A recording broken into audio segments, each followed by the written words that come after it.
कस्तूरी कुंडल बसे मृग ढूंढत बन माही। जो घट घट में राम हैं दुनिया देखत नाही। अर्थात जिस प्रकार एक कस्तूरी हिरण कस्तूरी की सुगंध को जंगल में ढूंढता रहता है, जबकि वो सुगंध उसके ही नाभि में होती है लेकिन उसे पता नहीं होता, उसी प्रकार इस संसार के हर कण में ईश्वर मौजूद है, लेकिन मनुष्य उसे कभी मंदिरों तो कभी तीर्थों में ढूंढता रहता है। यह तन विष की बेलड़ी गुरु अमृत की खान। शीश दिए जो गुरु मिले तो भी सस्ता जान। कबीर दास जी कहते हैं कि यह जो शरीर है वो विष यानी जहर से भरा एक पौधे के समान है और गुरु अमृत की खान की भांति है। अगर गुरु के अमृत पाने के बदले अपना शीश भी देना पड़े तो ये सौदा भी बहुत सस्ता है। तेरा संगी कोई नहीं सब स्वार्थ बंध लोई। मन पर तीत न उपजे जीव विश्वास न होई। कबीर दास जी कहते हैं, सारे मनुष्य अपने स्वार्थ के कारण तुमसे बंधे हुए हैं। जब तक इस बात की समझ मन में उत्पन्न नहीं होती तब तक आप आत्मा के प्रति विश्वास जागृत नहीं होता। अर्थात इस सत्य को जान लेना कि सारे लोग आपके साथ अपने स्वार्थ के कारण आपसे जुड़े हुए हैं, तभी आपका मन आत्मा की तरफ मुड़ता है। बड़ा भया तो क्या भया जैसे पेड़ खजूर। पंछी को छाया नहीं फल लागे अति दूर। कबीर दास जी कहते हैं, खजूर के पेड़ की भांति बड़े होने का कोई फायदा नहीं है। खजूर का पेड़ बेशक बहुत बड़ा होता है, लेकिन ना तो वो किसी यात्री को छाया देता है और फल भी इतनी ऊंचाई पर लगता है कि इसे आसानी से तोड़ा भी नहीं जा सकता। अर्थात ऐसे बड़े होने से भी कोई फायदा नहीं है अगर आप किसी का भला नहीं करते। पानी केरा बुदबुदा असमानस की जात। देखत ही छुप जाएगा जो सारा प्रभात। अर्थात मनुष्य की इच्छाएं पानी के बुलबुले के समान हैं, जो पल भर में बनती हैं और पल भर में खत्म। जिस दिन आपको अपने सच्चे गुरु के दर्शन होंगे उस दिन ये सारे मोह माया और सारा अंधकार समाप्त हो जाएगा। चलती चक्की देख के दिया कबीरा रोए। दो पाटन के बीच में साबुत बचा न कोई। चक्की को चलता देखकर कबीर दास जी के आंसू निकल आते हैं, क्योंकि ये संसार की क्षणभंगुरता को दर्शाता है। जिस प्रकार चक्की के बीच में कुछ भी साबुत नहीं बचता, उसी प्रकार जन्म मृत्यु के पाटों के बीच में मनुष्य का नष्ट होना निश्चित है। काल करे सो आज कर, आज करे सो अब। पल में परलय होएगी, बहुर करेगा कब। कबीर दास जी कहते हैं, शुभ काम को कल पर मत टालो। कल के सारे काम आज ही कर लो और आज के काम अभी, क्योंकि समय का कोई भरोसा नहीं है। हमारे पास समय बहुत कम है। जो तिल माही तेल है, जो चकमक में आग। तेरा साईं तुझ में है, जाग सके तो जाग।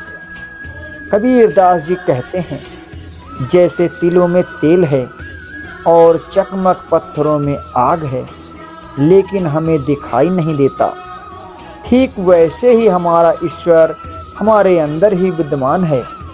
अगर आप ढूंढ सकते हो तो ढूंढ लो।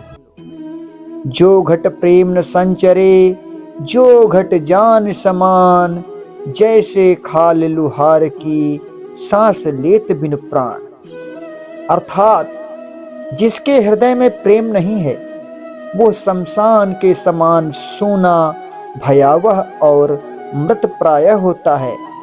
वैसे ही लोहार की खाल में जो चमड़ी होती है वो मृत पशु की होती है, फिर भी वो सांस लेती है।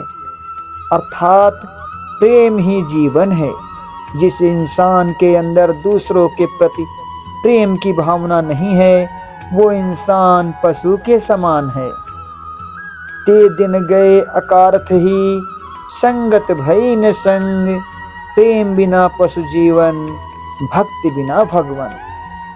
कबीर दास जी कहते हैं, जीवन के वो दिन व्यर्थ ही व्यतीत हुए जिस दिनों में संतों की संगति प्राप्त नहीं हुई। प्रेम बिना जीवन पशु के समान है और भक्ति के बिना इंसान को भगवान की प्राप्ति नहीं होती। तीर्थ गए से एक फल, संत मिले फल चार। सतगुरु मिले अनेक फल, कहें कबीर विचार। कबीर दास जी कहते हैं कि तीर्थ यात्रा करने से तुम्हें एक फल की प्राप्ति होती है और संत महात्माओं के सत्संग करने से 4 फलों की प्राप्ति होती है। लेकिन अगर जब सतगुरु ही मिल जाए तो जीवन में अनेक पुण्य की प्राप्ति हो जाती है।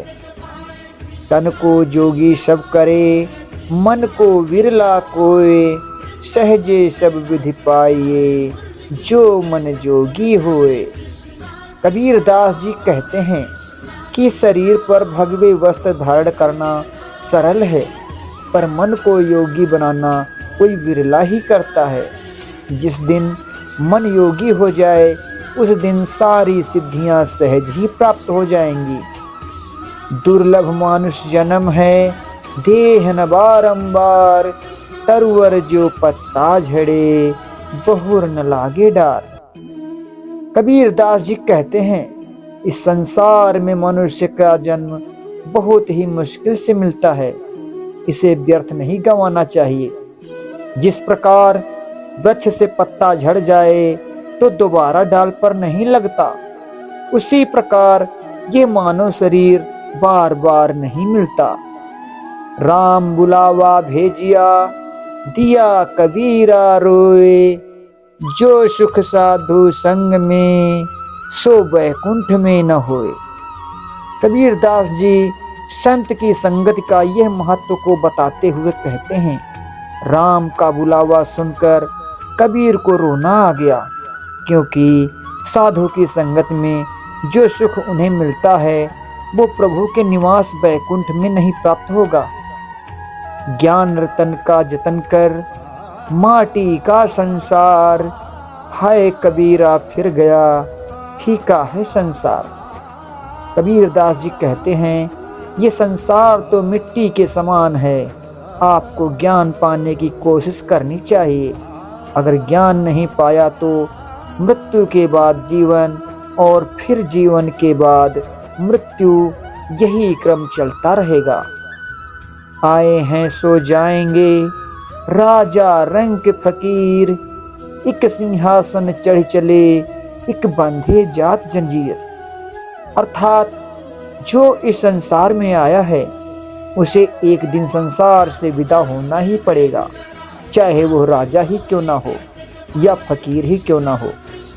अंत समय जब आएगा, यमदूत सबको एक ही जंजीर में बांध कर ले जाएंगे।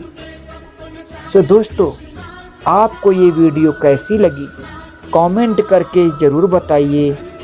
अच्छी लगी तो कमेंट करें और नहीं अच्छी लगी तो कमेंट करें। अगर वीडियो अच्छी लगी तो आपसे प्रार्थना है, चैनल को सब्सक्राइब जरूर करें और इस वीडियो को लाइक तथा शेयर करें। वीडियो को फुल वॉच करने के लिए आपका बहुत बहुत धन्यवाद।